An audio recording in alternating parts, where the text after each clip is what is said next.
Welcome to the Disruptive Podcast. To be disruptive means to cause radical change through innovative thinking, and that's exactly what I want to help you do. My name is Haley Davidson, and I'll be your host. I left the corporate world at 23, built a thriving freelance business from the ground up, to have traveled the world, and now I'm here to share my story and the stories of other incredible disruptors with you. Every week we'll be bringing you the inspiration and actionable advice you need to make radical change in your life, whether that's quitting your 9-to-5 or getting your first freelance client. Be sure to join our email list using the link in the show notes to stay up to date on all things disruptive. Hello. I guess we're here and we're doing this thing. Welcome to episode 1 of the Disruptive Podcast. I am just so excited to be here with you. I have literally wanted to do a podcast and talk about my story, talk about freelancing, talk about all the things I've learned over the years that have helped me build a life that I really love today. I wanted to do this for over a year, and it just takes time to get the courage to put yourself out there. So before anything else, I want to say a sincere thank you for coming and listening to the podcast today. And with that, I guess we'll dive in. So if you don't know me, I am Haley Davidson. I'm 23, so Gen Z, and I am an SEO strategist and copywriter, and I've been full-time freelance since April of 2022. So I've had my own business and been doing this thing, and it's been incredible. In 2022, I quit my corporate job, and I made $60,000 in my first year as a freelancer, so last year. And today, my main goal is to just tell you my story, tell you the things that I have learned from this journey, from this process, and allow you just to get to know me. Maybe we're old friends that haven't talked in years. Maybe you're new. Maybe you've known me. But either way, again, thank you for taking the time to listen to my story. So let's just kind of dive in. To really understand this story and where I've gotten today, I want to go back to when I was 16 years old. I was a 16-year-old girl from a nothing town in the deep south of Georgia, the corner of Florida and Alabama. That is pretty much where I'm from. And it was a farm town, a small town. We had, a 70% poverty rate in the town. So that's really where I came from, and that's where my family's from. And I was also homeschooled. I grew up in an extremely conservative culture, an extremely conservative and very Christian family.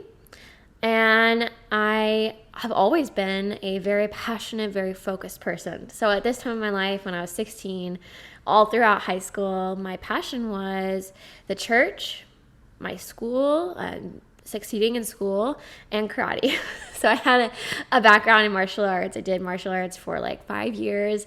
It was amazing. I loved it so much and was very involved in church and in the homeschool community.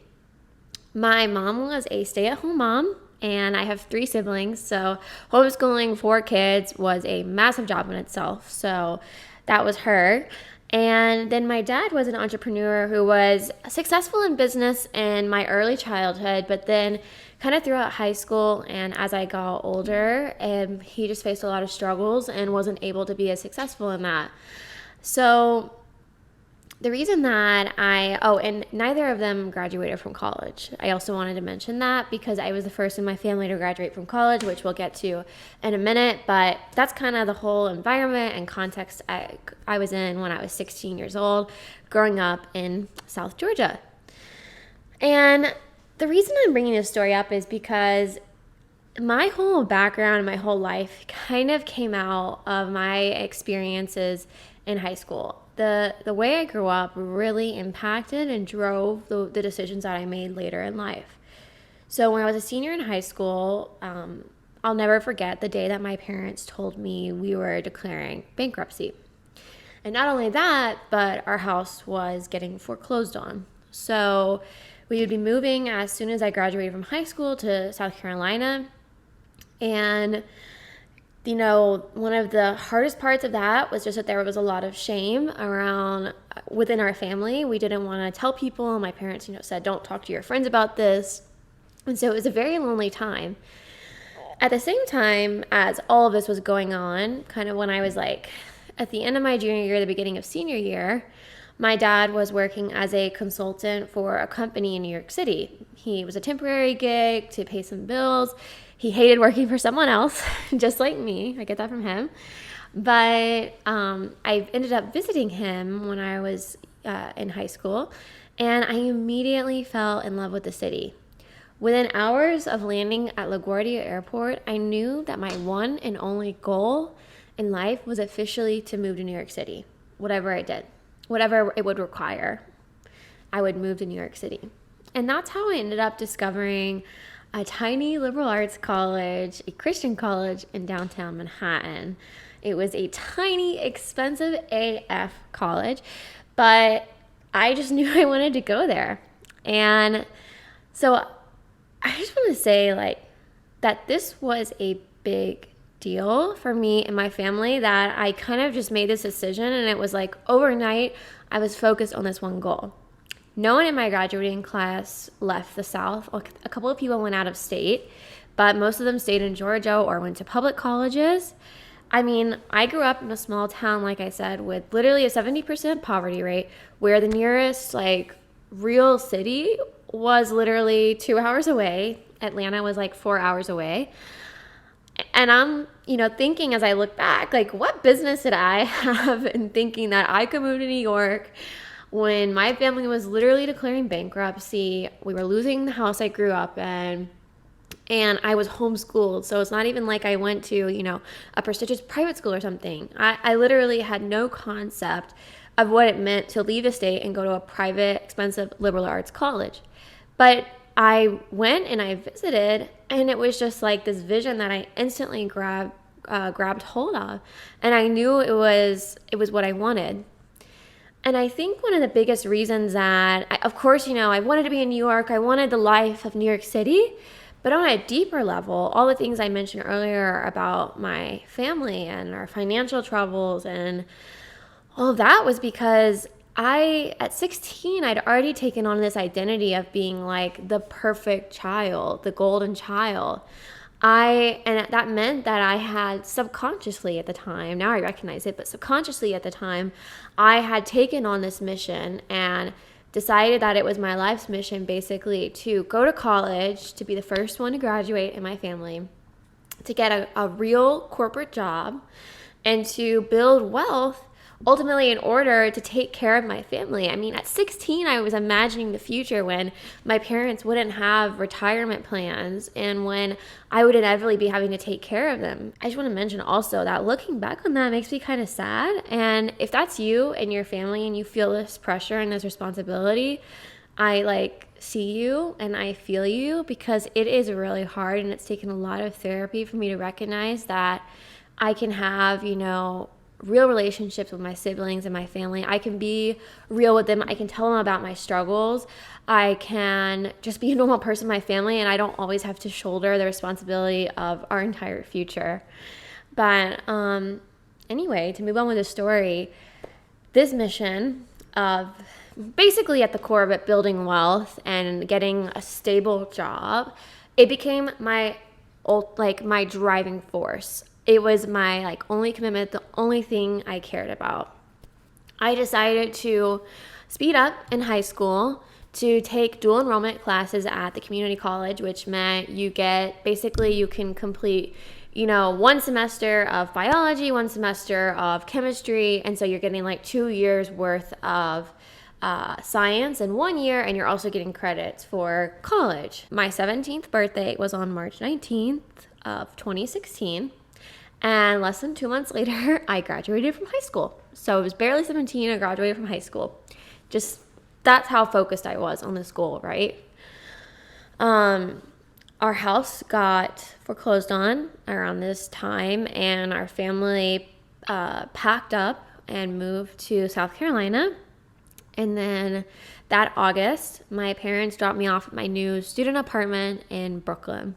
College was really interesting. I won't really go into the details right now, but basically it was a roller coaster of dating and classes and financial troubles every year of trying to figure out, okay, how am I going to afford the next year? It was also a time when I began to deconstruct toxic versions and iterations of Christianity. I came into discover my own version of spirituality and what fulfills me. But most importantly to this story, college was also the time when I got my first real job and discovered the world of tech and tech startups. I applied for an internship at a New York City tech startup. I got the job, and this radically shifted my life. I mean, I was already in New York going to college, but specifically this job was just like a huge moment of change for me. So I did the internship, and then I was also babysitting, just working my way through, doing anything I could, different jobs. And due to financial stress and my, inherent desperation to basically stop going to class and just start making money so that I could, in my head I'm thinking one day provide for my family, I graduated from college in just 3 years. I received my diploma at 20. After a brief summer working the graveyard shift as a barista in Manhattan, finally got offered a job in August of 2019 to go back to the tech startup and work there full time, which again was incredible. Unfortunately, I was laid off in April 2020. So just a few months later, insane life change again. I was laid off, and I was forced to reevaluate what stability meant to me. Because you have to think about everything I've said. Like, my whole driving force and the reason I had made all these decisions was because I thought that I have to be different from my parents, from my family, from whatever. I have to secure, a career. I have to build a career. I have to, build wealth. And so this whole thing just really about getting laid off, it changed my world. It changed the way I thought about stability. It made me question all of the decisions I had made. Okay, so now we're up to 2021. I'm 22 at the time. I'm making a great salary as a marketing specialist in corporate finance, living in Brooklyn, but working remotely. I was really proud of the income I was making at such a young age. And I was really proud that if you know anything about New York City real estate, you know how challenging it is to get approved for an apartment. So being my age and getting an apartment all on my own based on my credit and my salary was really cool. But it was my first time living alone. So I was really, really lonely. And I was really, really depressed and anxious.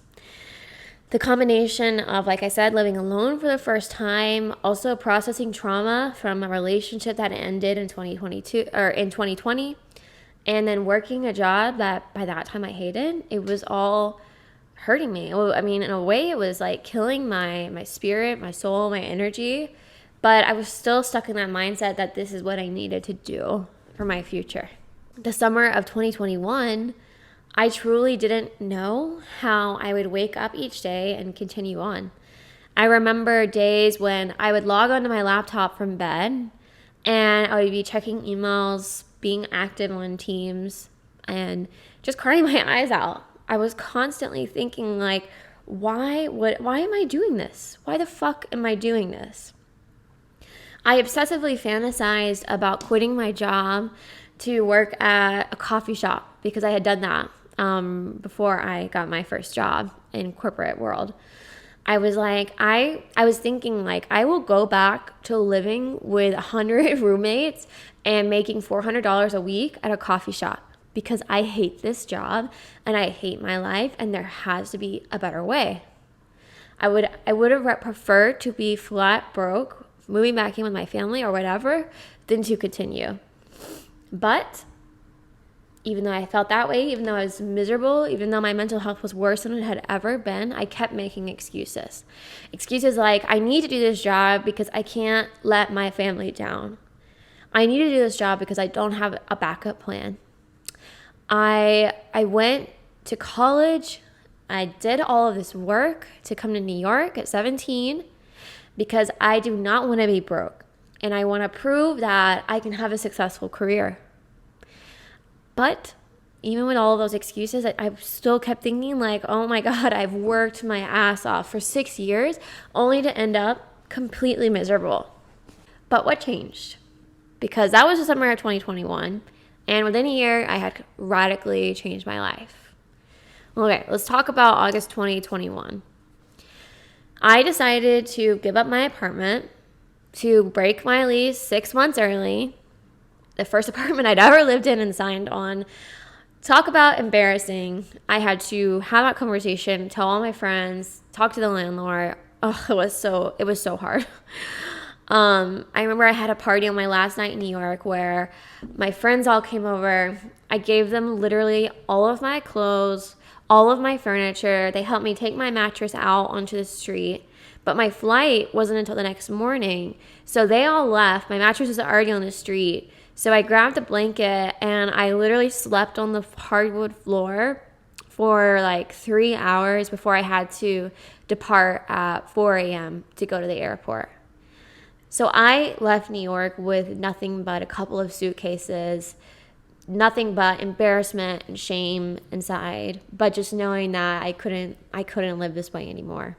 So there I was. I was still working my 9 to 5, but now I was living with my mom. Sorry, Mom, I love you and I'm grateful for you, but that was kind of my worst nightmare. And that's what I always wanted to avoid. But there I was, and I love her for taking me in. And I recognized that was a huge privilege that I was able to make that decision. I started therapy again. I even started working with a dietitian because I couldn't figure out why my mental health was so bad. And I was also having a lot of what seemed like hormonal problems and just like generally poor health. And like, I want to emphasize that at this time, I still had not considered the idea of freelancing. I did not think that I had any other options. In my head, I was like, all right, let me just improve my mental health and then I'll move back to New York. I'll get my own apartment in Atlanta and continue in the corporate world. Maybe I'll try to get, a job that I don't hate as much. But I still didn't believe that entrepreneurship was possible. So now we're getting to October. It's the fall of 2021. And I want to share the story of what was probably the scariest thing that's ever happened to me. And I have lived in New York. I've traveled to Colombia alone, which I've shared, but this was extremely challenging moment in my life and extremely scary. So since I was having health problems, I decided to get blood work done to test my hormones, just to make sure that everything was fine.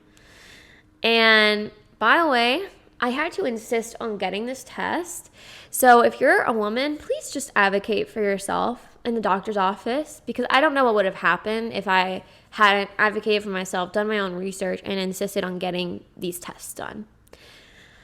So I got my blood work done, and then a few days later, I get a call from my doctor, and she said, your prolactin levels, which are just a female hormone, I won't get into the details, but your prolactin levels are shockingly high.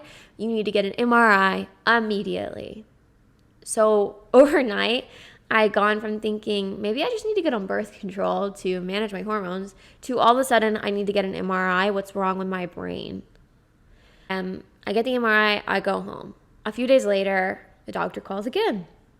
Haley, you have a tumor, a small tumor in your brain, and you need to go see an endocrinologist. No other details.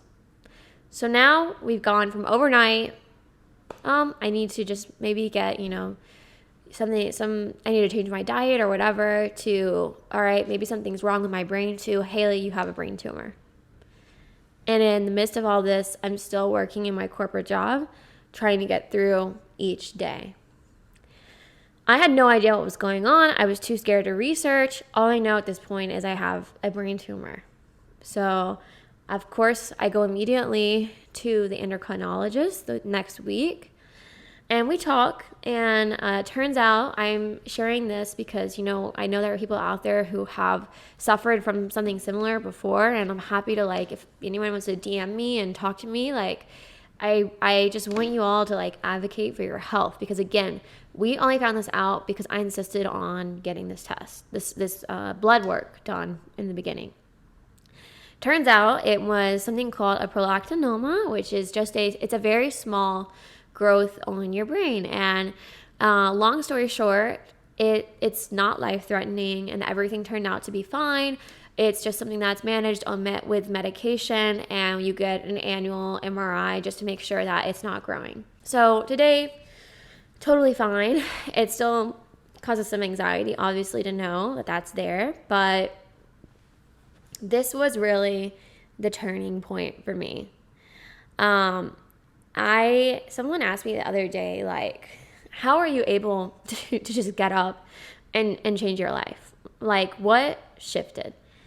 And I want to emphasize that if this medical scare had never happened, I don't know what would have happened in my life. I don't know if I would have had the courage to do everything I could, which I'll get into how I ended up quitting my job in a second.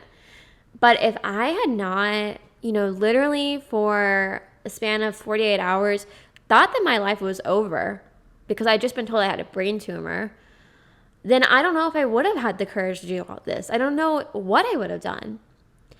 And I'm so passionate about sharing my story, and I'm going to try not to cry, because I don't want anyone to have to get to that point in order to make a change. I don't want you to have your mental health literally in a garbage can before you realize that you need to quit your job and before you realize that there's a better way. I don't want you to have to figure out that you have an illness or that you have this health problem or that whatever. I don't want you to have to reach this terrifying moment in order to make a change. I want you to recognize that right now, it's possible for you to decide that this isn't for me and I want something better, because you absolutely can build something better for yourself and you can do anything. I don't care like what your background is or who you are. I have, especially now today, I have seen people from all kinds of backgrounds, queer people, people of color, people who were the most impoverished that I've ever met when they were growing up, people from foreign countries who immigrated to this country. I've seen them be able to build wealth and create businesses. And also, if I can do it, and you just heard my story of literally coming from, a family where my parents didn't graduate from college, where we had so much financial shame, where I literally had to work like 3 jobs to get through college. Like, nothing in my story pointed to, oh, that girl is gonna be able to start a business and not have to work in the corporate job. No. But I decided when this event happened to me that literally I didn't care anymore. I didn't care about the identity that I had created based on my family story. I didn't care about my past. I didn't care about what, people around me told me was possible. I just knew that I had to try to make a life that I actually enjoyed, and to make a life that didn't make me want to cry every time I woke up and turned on that freaking Dell computer. I'm not a fan of Dell. But those computers that they give you in most corporate jobs are not Mac. But what I'm saying is I do not want to wake up anymore and work on someone else's dream. I want to work on my dream. I want to create a life that I love. So that was the mindset shift. And I'm highlighting that because the key here really is mindset. And what I'm going to say next, you might be thinking, oh, that was just luck. But I don't believe this opportunity would have come or been manifested unless I was ready. So pretty much I think it was right after the medical scare had happened, I received a message on LinkedIn from a colleague, and she told me, hey, I have some articles that I need to be edited. Can you please edit them for me? Would you be interested in some freelance work on the side? So now I'm working a little bit on freelance things throughout December, November, October, and I decide as I'm researching, different kind of lifestyles that people have that are not corporate, I began to see, the digital nomad life, and I became interested in what it would look like to reduce my expenses and live abroad and become a digital nomad. And so I decided to just give it a test run. And I took a week off of work and I booked a week-long trip to Medellin, Colombia. And I'm laughing because, like, when I say that, it just feels crazy because literally everyone told me it was crazy. Like, you're going to go to Colombia by yourself. And I had never traveled alone outside of the US. Like, I've been to Europe a couple of times, but never by myself. And again, guys, this is where I was at. I was just sick and tired of excuses. And I was like, hell yeah, let's just go to Colombia and try it out. So I did a ton of research, obviously. I booked a hostel and I decided to go for 1 week to Colombia. And crazily enough, at the same time, I received an opportunity to do a huge copywriting project. And so I decided, okay, I'll do this copywriting project while I'm in Colombia. And it took approximately 20 hours of work. So I was like, this is great. I'll work for 20 hours this week and then I'll see what it's like just to live life. And guys, when I tell you, the minute I touched down in Colombia, there was no going back. Like, my commitment and my intention and my desire was completely solidified and cemented in me. And I knew that I would do absolutely anything to make this work. Guys, I'm telling you that literally manifestation works. And like God or the universe will create a way. Because at the time I was really annoying, but now I'm like, thank goodness. Because what happened is I was falling in love with Colombia. And at the time you had to get a COVID test in order to go back to America. Well, I didn't have any symptoms, but I had to take the routine COVID test anyway. And I had COVID. So now I'm in a foreign country alone and I freaking have COVID. And by the way, I'm still pretty broke. So now I got to find accommodations and I cannot afford to go to a hotel. So I ended up getting like a private room in a hostel and staying for another 2 weeks. And that cemented the desire even further. And I had met a friend who asked me, if I wanted to share a space with her for a month because she was also staying in Colombia. She wanted to stay in Colombia for a month. And so we decided to split a private room in a hostel and to stay. So I went back to Atlanta. I got my work laptop. I didn't tell my colleagues.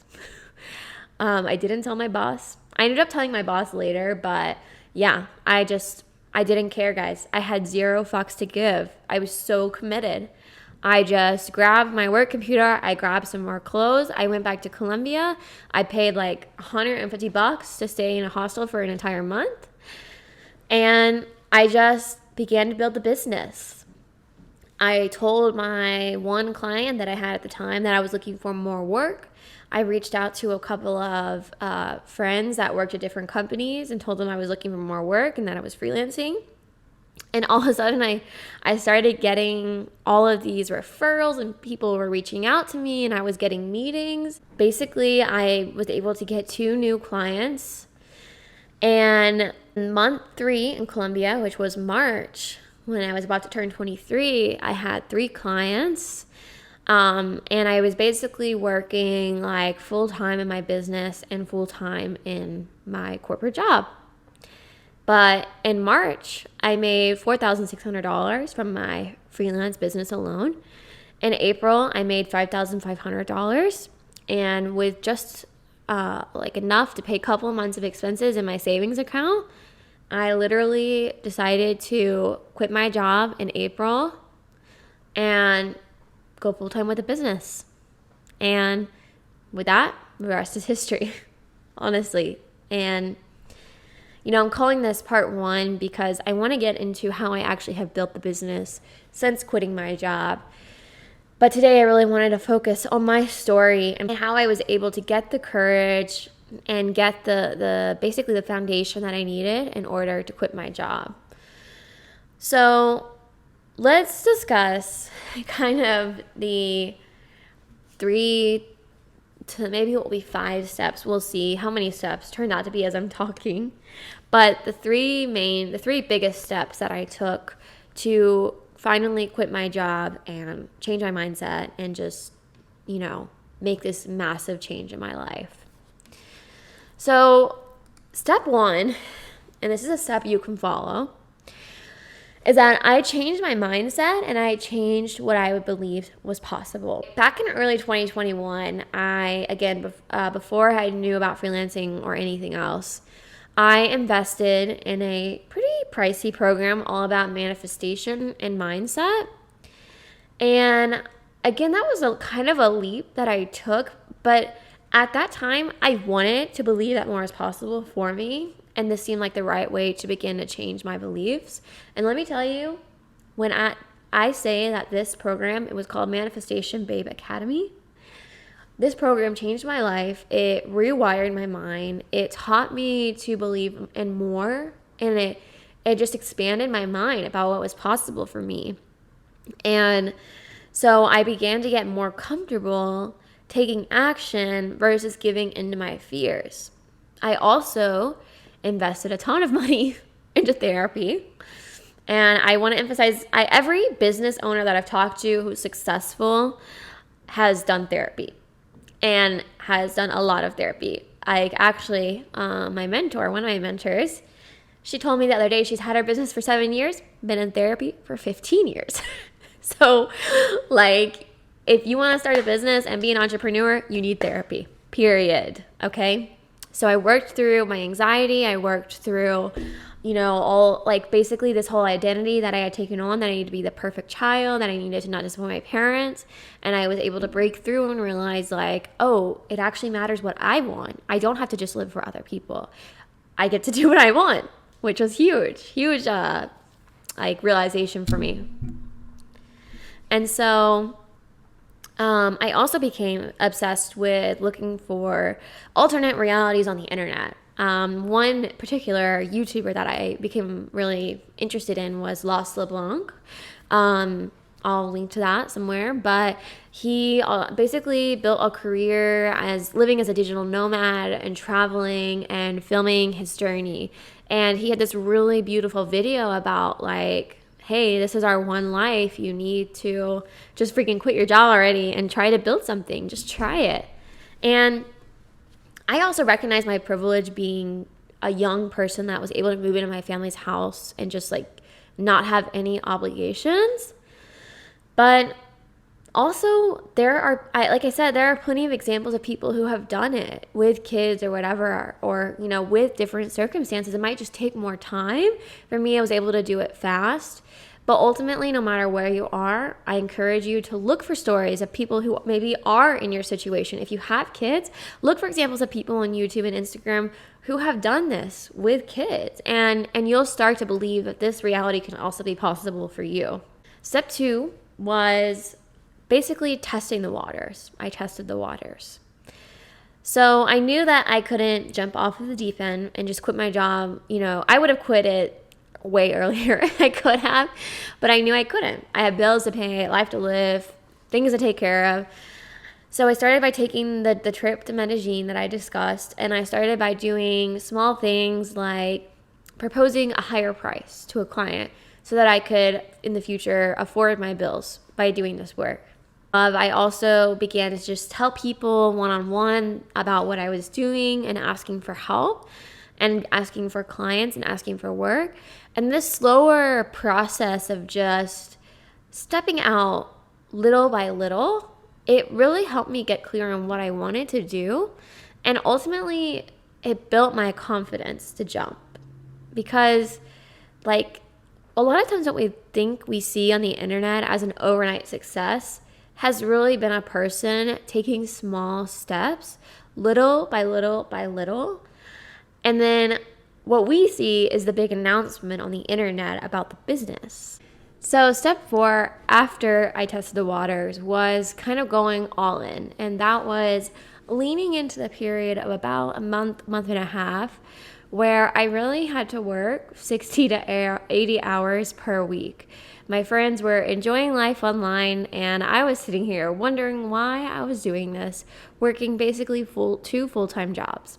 I woke up at 6 a.m., I worked for 2 hours, then I worked my 9 to 5, during my lunch, taking a break to work on my other job, the freelancing. And then after dinner and after I clocked out of my 9 to 5, I would work till 12 a.m. And then I would go to sleep and do it all again. I was literally traveling in Colombia, but I didn't see barely any tourist things because I was working so much. I was using the city as inspiration and motivation, and it helped me believe in the future and the vision that I had. But that doesn't mean that I got to necessarily enjoy my time there. I was all in on building the business, and also able to see that I'll be able to come back one day and be able to fully embrace it and take it all in. But right now, I need to be all in on my business. And finally, step 4 was just taking the leap. I never expected to be able to quit my job in April. I mean, in January of 2022, I was ready and I wanted to. Mentally ready, not financially ready. But I thought maybe it would be at the end of 2022 that I would actually be able to take the leap. But here's the thing, guys. When you make a commitment to yourself and to your goals, the universe will support you. I could have waited until things felt more stable. I could have gone more slowly. I could have taken less risks. But I believe that fact. I believe that the universe would support me. And in many ways, I did get the opportunities that I needed. But that said, when I put in my 2 weeks notice in April, there were no guarantees. I didn't have any retainers with my clients. I didn't have any formal agreements signed. In fact, the contract that kind of was the stability that I had in mind that I believe would help me quit my job was with this company who told me, that they would need me for about 30 hours per week to work on some things. But when I quit my job, that was just a verbal agreement. I believe we were actually still negotiating the hourly rate when I decided to quit my job. Like, nothing was guaranteed. Nothing was stable. I had zero formal written agreements with anyone, just total faith and trust that no matter what happened, I could figure it out. I had my savings. I had a credit card. I just decided to go for it. It was enough cushion that I felt brave enough and courageous enough to go for it. And now that I'm looking back, I'm kind of like, what the F was I actually thinking? And, my mom was like, are you sure about this? But I had such commitment and such belief in my vision. And I had infused so much emotion into my goals that I knew I was ready. And I knew that I would do anything to make this work, even if it meant, going to work at a coffee shop part-time if I had to, or something like that. I also knew that, all right, the worst in my mind has happened, which is, living with my mom and working a 9 to 5 job that I hated. And I survived that. I could always go back there if I needed to, but I haven't had to, and I don't foresee it ever having to do that because I have built the business in a way now, and I am networking, and I provide a high value skill, and I have belief in my vision, and it's working. And so when you truly believe in your abilities and yourself, and when you know deep down that it's the right move, and of course when it financially makes sense for you and you are ready to take that leap, then you've got to make the leap, and it will be the right move. I promise you. Staying in my job longer until I had some false sense of stability, it would have limited me. I wouldn't have been able to take on more clients. And in fact, I was receiving such high-paying opportunities that I was basically throughout the summer after I quit my job making the same amount of money while working less time. So it actually got to the point where I was losing money while staying in my job. But, even if I said that and it was logical, inside and in my heart, I was still so scared and, in many ways unsure. But it just goes back to, like I said, having a vision and knowing deep down that this was right for me, and having that commitment that no matter what, I would make it work. So sometimes you just have to take that leap of faith. So that's pretty much part 1, guys. Thank you so much for listening. It is such an honor that you're here listening to my story. I hope that inspires you. I hope that the steps that I shared help you recognize that it's really possible for you to take that leap too if you want to. And like I said, this is just part 1. So in part 2, I'm going to talk about what logistically did it actually look like to build the business? What has it been like since I quit my job? What am I doing now? What direction are we going in 2023? I'll share how I received and closed high-paying clients. I'll share how I've been able to make decent money without selling my soul or working really long hours. I'll share how I've built a semi-consistent income. It's not 100% consistent yet, of course, because I just started doing this full time a few months ago. But I'll share all of those details about the business, and I'll also share like what skills that you might not be realizing that you have, but that are actually extremely valuable and monetizable. And we'll talk a little bit more about what life on the other side really looks like, and hopefully it will continue to inspire you. So thank you again for listening in, and I can't wait to talk to you more soon. Bye.